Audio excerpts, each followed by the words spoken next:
Why has Bangladesh faced such severe unrest and violence recently? And what does this turmoil reveal about deeper social and political issues?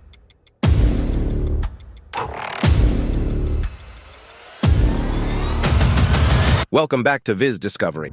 The crisis in Bangladesh began on June 5, 2024, when the High Court decided to reinstate a job quota system.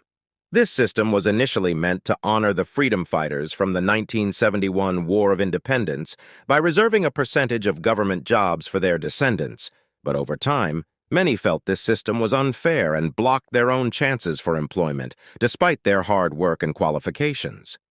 In 2018, after widespread protests, the quota system was temporarily removed. Students and job seekers who felt held back by the quota system finally saw a glimmer of hope. However, when the High Court brought it back in June 2024, it sparked a new wave of protests that quickly turned violent.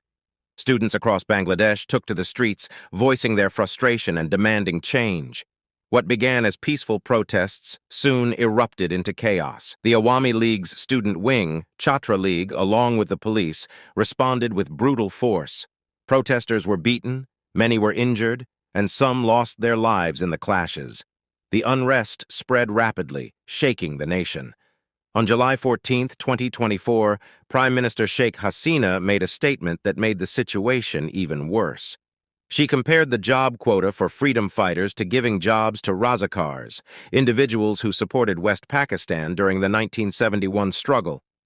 This remark was deeply offensive to many, exacerbating the anger and frustration of the protesters. To understand why this comment was so damaging, let's look at the history. Before 1971, Bangladesh was East Pakistan, part of Pakistan.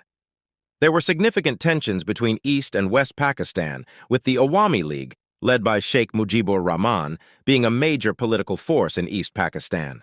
The struggle for independence was intense and bloody, leading to the creation of Bangladesh with support from India. After independence, a 30% quota was established for freedom fighters in government jobs. This was later extended to their descendants. However, the quota system became a source of frustration, especially for students who felt it was unfair. By 2018, protests led to the temporary suspension of the quota system.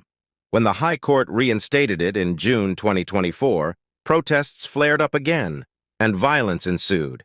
On July 21, 2024, the Supreme Court intervened, increasing the merit-based quota to 93% and reducing the freedom fighters' quota to 5%. Throughout this turmoil, Prime Minister Sheikh Haseena faced severe criticism.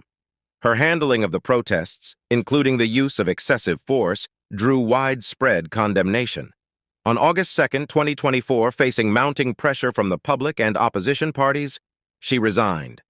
As mobile services and social media are gradually being restored, Bangladesh faces the challenge of moving forward.